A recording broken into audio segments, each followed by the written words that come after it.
ഇത് ഹോർമസ്, അതായത് ലോകം അവസാനിച്ചാലും ആ ഹോർമസ് വിട്ടുകൊടുക്കില്ല എന്ന് പറഞ്ഞുകൊണ്ട് കടുത്ത നിലപാടുമായിട്ട് ഇറാൻ പോവുകയാണ്. ഈ നിയന്ത്രണം വേണം എന്ന് പറഞ്ഞുകൊണ്ട് ട്രംപ് ഒരു വശത്ത് ആക്രമണം നടത്തുന്നു.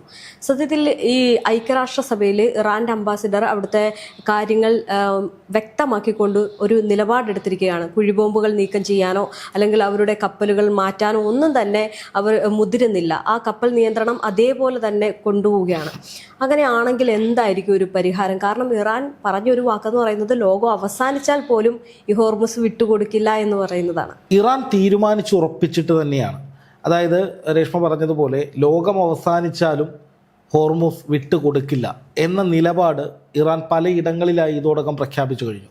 അതായത് ഈ യുദ്ധം തുടങ്ങിയത് ഇറാൻ്റെ ഭരണമാറ്റത്തിന് വേണ്ടി, ആണവ വിഷയത്തെ ചൊല്ലി, ഇറാനിൽ നിരായുധീകരണം, ഇറാൻ്റെ ബാലിസ്റ്റിക് മിസൈലുകൾ ഇല്ലാതാക്കുക, അങ്ങനെയുള്ള ഒരുപാട് ലക്ഷ്യങ്ങളുമായിട്ട് തുടങ്ങിയ ഈ യുദ്ധം ഇപ്പോൾ ഇറാൻ പറഞ്ഞിടത്താണ് എത്തി നിൽക്കുന്നത്. അതായത് ഇറാൻ്റെ വജ്രായുധമായി ഈ യുദ്ധവും ഹോർമുസും മാറിക്കഴിഞ്ഞു. ഇത് ഇറാൻ്റെ കൊല്ലപ്പെട്ട പരമോന്നത നേതാവ് ആയത്തുള്ള അലി ഖാംനെയി എഴുതി വെച്ച കാര്യങ്ങളാണ്.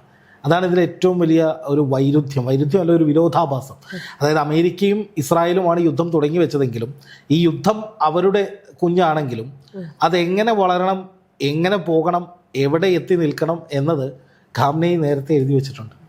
ഞാൻ അങ്ങനെ പറയാൻ കാരണം, ആയത്തുള്ള അലി ഖാംനെയി മരിക്കുന്നതിന് മുമ്പ്, രക്തസാക്ഷിത്വം മരിക്കുന്നതിന് മുമ്പ് പലതവണ മുന്നറിയിപ്പ് കൊടുത്തതാണ് അമേരിക്കയ്ക്കും ഇസ്രായേലിനും. ഏതെങ്കിലും തരത്തിൽ നിങ്ങൾ ഞങ്ങളെ ആക്രമിക്കുകയാണെങ്കിൽ ഞങ്ങൾ ഹോർമുസ് അടച്ചുപൂട്ടും. അതുപോലെ തന്നെ അന്ന് അദ്ദേഹം പറഞ്ഞ ഏറ്റവും പ്രധാനപ്പെട്ട ഒരു വാചകം, അതെപ്പോഴും എല്ലാവരും ഓർക്കണം, അത് നിങ്ങൾ യുദ്ധം തുടങ്ങി വെച്ചാൽ തുടങ്ങുന്നത് നിങ്ങളായിരിക്കും, പക്ഷെ അതെങ്ങനെ അവസാനിക്കണം, എപ്പോഴവസാനിക്കണം, ഏത് രീതിയിൽ അവസാനിക്കണം എന്ന് തീരുമാനിക്കുന്നത് ഞങ്ങളായിരിക്കും. അതാണിപ്പോൾ സംഭവിച്ചുകൊണ്ടിരിക്കുന്നത്. ഇറാൻ അക്ഷരാർത്ഥത്തിൽ വാക്കുപാലിച്ചു. നോക്കുക ഈ യുദ്ധത്തിൻ്റെ ഒരു ഘടന.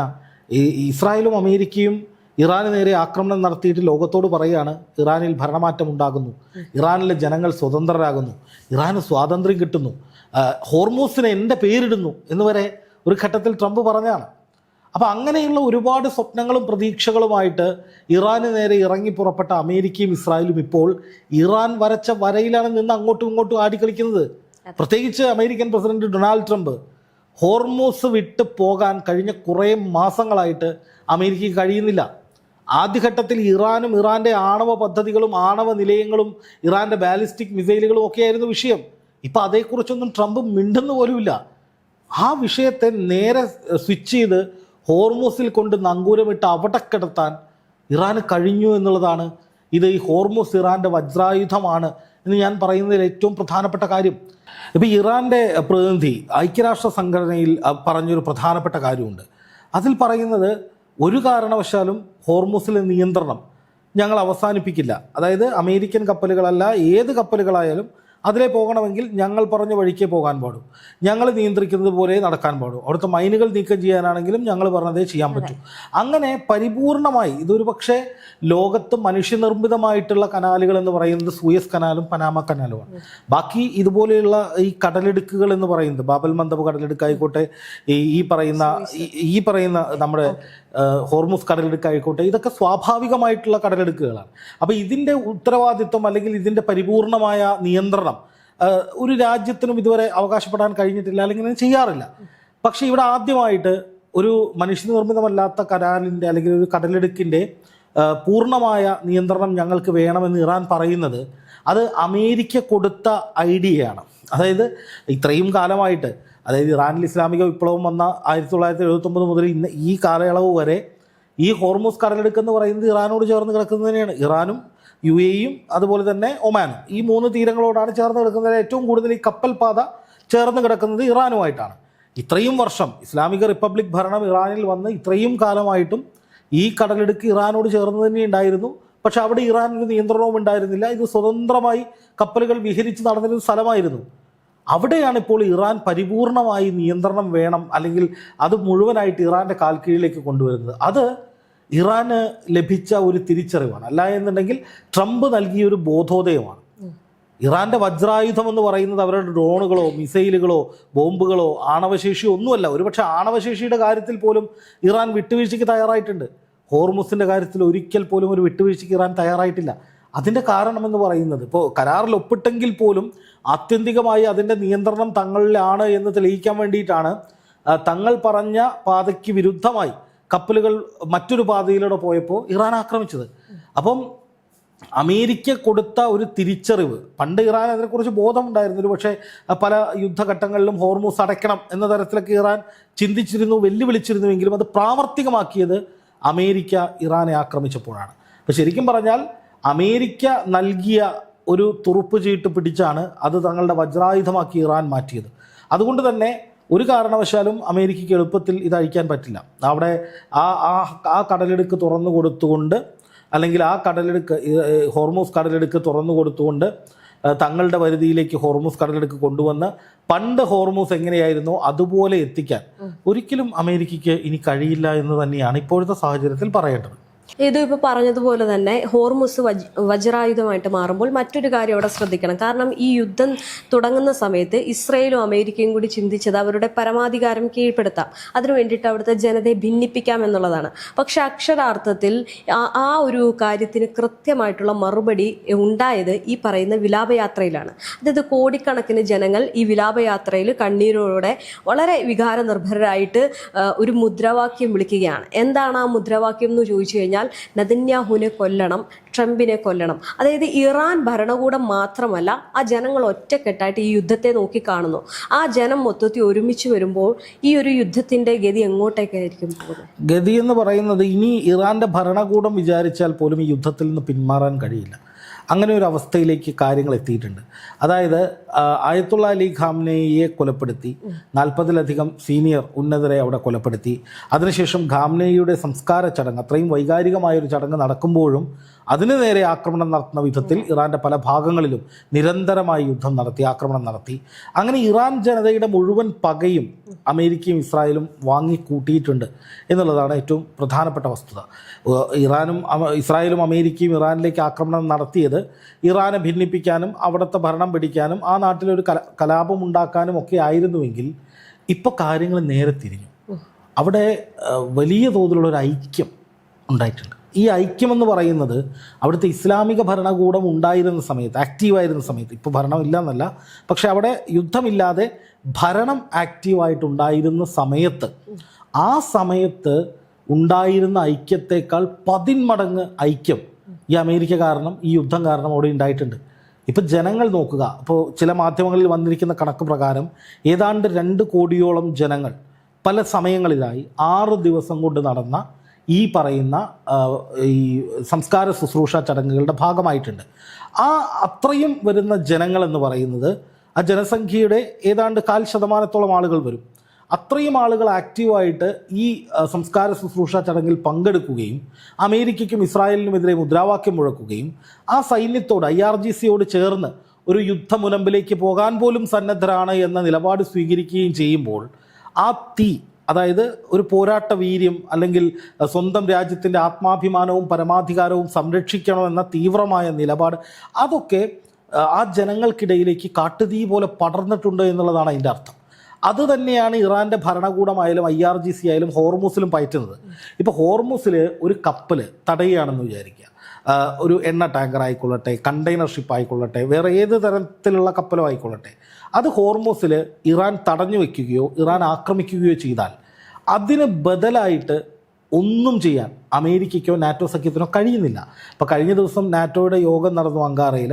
ആ യോഗത്തിൽ ട്രംപ് പറഞ്ഞത് നാറ്റോ സഖ്യങ്ങളുടെ പിന്തുണ എനിക്ക് വേണം, നാറ്റോ രാജ്യങ്ങളുടെ പിന്തുണ എനിക്ക് വേണം, ഞങ്ങൾ ഇത് ക്ലീൻ ചെയ്യാൻ പോവുകയാണ്, ഹോർമൂസ് ക്ലീൻ ചെയ്യാൻ പോവുകയാണെന്ന് പറഞ്ഞിട്ട് ഒരു 20ഓളം പടക്കപ്പലുകളെയൊക്കെ ട്രംപ് ഈ ഹോർമൂസിൻ്റെ പരിസരത്തുകൂടി പറഞ്ഞു വിട്ടു. പക്ഷേ ആ പോയ കപ്പലുകൾ പിന്നെ എവിടെയാണെന്ന് ആരും കണ്ടിട്ടില്ല. അതായത് ആ കപ്പലുകൾ ഹോർമൂസിലേക്ക് വന്നിട്ടില്ല, അതിന് പരിസരത്തു കൂടി വന്നു. ഇറാൻ പറഞ്ഞു ഒരൊറ്റ സൈനികനും ജീവനോടെ പോകില്ല, മടങ്ങി പോകില്ല, നിങ്ങൾ ഇങ്ങോട്ട് കയറിയാൽ വിവരമറിയുമെന്ന് പറഞ്ഞു. പിന്നെ അത്തരമൊരു നീക്കം അമേരിക്കയുടെ ഭാഗത്തു നിന്നുണ്ടായിട്ടില്ല. അപ്പോൾ ഞാൻ പറഞ്ഞു വരുന്നത്, ഹോർമൂസ് എന്നത് ഇറാനെ സംബന്ധിച്ച് ഈ ലോകാവസാനം വരെയുള്ള വജ്രായുധമാണ്. അതിന് ഇറാൻ വിട്ടുകൊടുക്കില്ല. ഇപ്പോൾ എന്താ പറയുക, ഇറാൻ അത് പിടിച്ചു വയ്ക്കുന്നത് ന്യായമാണോ എന്നൊക്കെ ചോദിക്കാം. കാരണം ഒമാനുണ്ട്, UAE ഉണ്ട്, അവരുമായി ചേർന്ന് കിടക്കുന്ന തീരങ്ങളുണ്ട്. അപ്പോൾ ഇറാൻ മാത്രമായിട്ട് ഒരു സ്വാഭാവികമായ ഒരു കടലെടുക്ക് പിടിച്ചു വയ്ക്കുന്നത് ന്യായമാണോ? അങ്ങനെ ഏതെങ്കിലും രാജ്യം ചെയ്യുന്നുണ്ടോ എന്ന് ചോദിച്ചാൽ ഇല്ല. ന്യായമാണോ എന്ന ചോദ്യം ഡിബേറ്റ് ചെയ്യേണ്ട വിഷയമാണ്. പക്ഷേ ഇപ്പോൾ ഇറാനെ സംബന്ധിച്ച് ഇതാണ് ഒരേ ഒരു പോംവഴി. അപ്പോൾ ആണവ വിഷയത്തെ ചൊല്ലി അമേരിക്ക ഇറങ്ങി തിരിച്ചിട്ട് ആ വിഷയമൊക്കെ മറന്ന് ഹോർമുസിലേക്ക് മാത്രം അമേരിക്ക എത്തിയിട്ടുണ്ടെങ്കിൽ ഹോർമുസ് ഉപയോഗിച്ച് ഈ ലോകത്തെ മുഴുവൻ നിയന്ത്രിക്കാൻ കഴിയുമെന്ന് ഇറാനും മനസ്സിലായി കഴിഞ്ഞു. അതാണ് ഇതിലെ ഏറ്റവും പ്രധാനപ്പെട്ട വസ്തുത.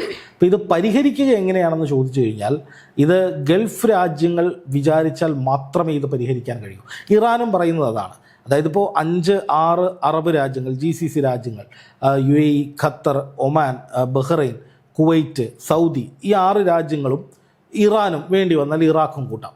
ഈ 6-7 രാജ്യങ്ങൾ ചേർന്നുകൊണ്ട് സംയുക്തമായി ഈ പറയുന്ന ഹോർമൂസ് കടലെടുക്ക് നിയന്ത്രിക്കുന്ന ഒരു സാഹചര്യം വരിക. അങ്ങനെ വരികയാണെങ്കിൽ ഇറാന് തുല്യ പ്രാധാന്യം കൊടുത്തുകൊണ്ട്, ഇറാൻ്റെ ഭാഷയിൽ പറഞ്ഞാൽ സഹോദര രാജ്യങ്ങളെല്ലാവരും കൂടി ചേർന്നുകൊണ്ട് ഹോർമൂസിലെ കാര്യങ്ങൾ നിയന്ത്രിക്കുന്ന ഒരു സംവിധാനം ഉണ്ടായാൽ മാത്രമേ ഇറാന് പരിപൂർണമായി അവിടെ ആധിപത്യമില്ലാത്തൊരു സാഹചര്യം ഉണ്ടാക്കാൻ പറ്റും. എന്നാൽ അതേസമയം തന്നെ അമേരിക്ക അവിടെ നിന്ന് മാറ്റുകയും വേണം. ഇപ്പോൾ അമേരിക്ക ശ്രമിച്ചുകൊണ്ടിരിക്കുന്നത് ഈ യുദ്ധത്തിൻ്റെ മറവിൽ ഇറാൻ്റെ ആണവശേഖരം, യുറേനിയം, സമ്പുഷ്ടീകരിച്ച് യുറേനിയം കൈക്കലാക്കുക, ഇറാൻ്റെ എണ്ണപ്പാടങ്ങൾ, ഇറാൻ്റെ എണ്ണ സമ്പത്ത് അത് മുഴുവൻ കൈക്കലാക്കുക. ഭൂമിശാസ്ത്രപരമായി ഒരുപാട് പ്രത്യേകതകളുള്ള രാജ്യമാണ് ഇറാൻ. അവിടെ അമേരിക്കയുടേതായ പല രഹസ്യ സങ്കേതങ്ങളും സ്ഥാപിക്കുക.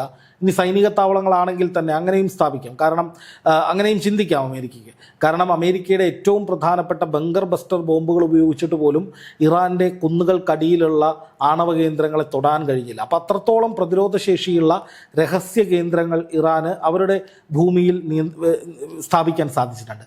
അപ്പോൾ അതേപോലത്തെ സംവിധാനങ്ങൾ അമേരിക്കയ്ക്കും ഉണ്ടാക്കിക്കൂടെ? അല്ലെങ്കിൽ അമേരിക്കയുടെ കീഴിലേക്ക് ഇറാൻ വന്നാൽ ഇപ്പോൾ ഈ ഗൾഫ് രാജ്യങ്ങളിലെ സൈനിക കേന്ദ്രങ്ങൾ പോലൊരു വലിയ രഹസ്യ സ്വഭാവത്തിലുള്ള, ആരാലും ആക്രമിക്കപ്പെടാൻ കഴിയാത്ത തരത്തിലുള്ള ഒരു വലിയ സൈനിക സന്നാഹം അവിടെ സെറ്റ് ചെയ്യാം.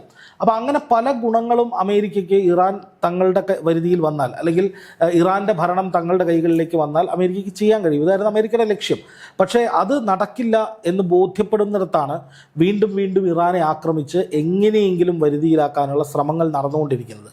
അപ്പോൾ ഇതിനെ ഇറാൻ തീർച്ചയായിട്ടും പ്രതിരോധിക്കും, ആക്രമിക്കും, തിരിച്ചടിക്കും.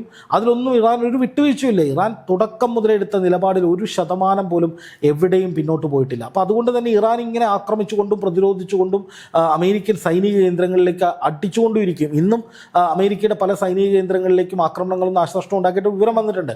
അപ്പോൾ ഇത് സമാധാനമാണ് ആഗ്രഹിക്കുന്നതെങ്കിൽ ആത്യന്തികമായി ഹോർമൂസ് ഇറാൻ്റെ കയ്യിൽ പൂർണ്ണമായി പെടാതിരിക്കാനാണ് അമേരിക്ക ആഗ്രഹിക്കുന്നതെങ്കിൽ അമേരിക്ക എത്രയും പെട്ടെന്ന് പിന്മാറുക എന്നുള്ളതാണ്. ഹോർമൂസ് പിടിച്ചെടുക്കാനോ ഹോർമൂസിന് ട്രംപിൻ്റെ പേരിടാനോ ഒന്നും നിൽക്കാതെ നിരുപാധികം അവിടെ നിന്ന് മാറുക. അതിനുശേഷം ഗൾഫ് രാജ്യങ്ങളെ ഉപയോഗിച്ച് ഒരു നയതന്ത്രപരമായ ചർച്ച നടത്തി ഹോർമൂസിൽ ഗൾഫ് രാജ്യങ്ങൾ മാത്രം കാര്യങ്ങൾ തീരുമാനിക്കുന്ന വിധത്തിൽ ഒരു ഭരണ സംവിധാനം, അല്ലെങ്കിൽ ഏതെങ്കിലും തരത്തിലുള്ള ഒരു ഉപദേശക സമിതി പോലെ ഒരു സംവിധാനവും അവിടെ കൊണ്ടുവച്ചാൽ ഹോർമൂസ് സ്വതന്ത്രമാകാനുള്ള സാധ്യതയുണ്ട്, അല്ലെങ്കിൽ തുറന്നു കൊടുക്കപ്പെടാനുള്ള സാധ്യതയെങ്കിലുമുണ്ട്. കാരണം നമുക്കറിയാം ഫെബ്രുവരി 28-ന് അമേരിക്ക ആക്രമണം തുടങ്ങിയിട്ട് ഇത്രയും കാലമായിട്ട് അമേരിക്കയ്ക്ക് ഹോർമൂസിൽ ഒന്നും ചെയ്യാൻ കഴിഞ്ഞില്ല. അതുകൊണ്ട് തന്നെ ഇനി എന്തൊക്കെ ചെയ്താലും, ഇറാനെ ഏതൊക്കെ തരത്തിൽ വേദനിപ്പിച്ചാലും, മുറിവേൽപ്പിച്ചാലും, ആക്രമിച്ചാലും ഒരിക്കലും ആ ഹോർമൂസ് എന്ന് പറയുന്നിടത്ത് അമേരിക്കയുടെ ഒരു കളിയും നടക്കാൻ പോകുന്നില്ല. അത് തിരിച്ചറിഞ്ഞ് എത്രയും വേഗം ലോകത്തിൻ്റെ പ്രതിസന്ധി പരിഹരിക്കാൻ, ഇപ്പോൾ ഒന്ന് ആലോചിച്ച് നോക്കുക, ഹോർമൂസ് ഇനിയും അടഞ്ഞു കിടന്നാൽ ഉണ്ടാകാൻ പോകുന്ന ദുരന്തങ്ങൾ, എണ്ണവില കുതിച്ചുയരുന്നത് തന്നെയാണ് ഏറ്റവും വലിയ പ്രശ്നം. അതുപോലെ തന്നെ അറബ് രാജ്യങ്ങളിൽ വലിയ പ്രതിസന്ധി വരും. അതേപോലെ ലോകത്ത് മുഴുവൻ വലിയ വിലക്കയറ്റം വരും, ഉൽപ്പാദനം കുറയും, ക്ഷാമമുണ്ടാകും.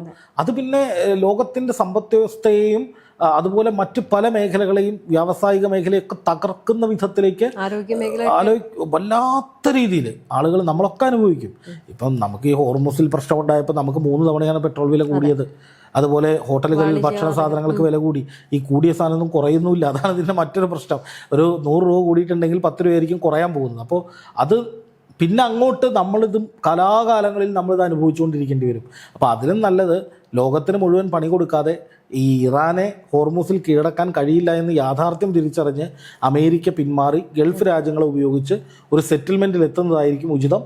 അതിലേക്ക് കാര്യങ്ങൾ പോകണം എന്നാണ് ഞാൻ പറയുന്നത്. പക്ഷേ ട്രംപിൻ്റെ ഇപ്പോഴത്തെ ദുർവാശി കാണുമ്പോൾ അത് അങ്ങനെ പോകാനുള്ള സാധ്യതയും കുറവാണ്.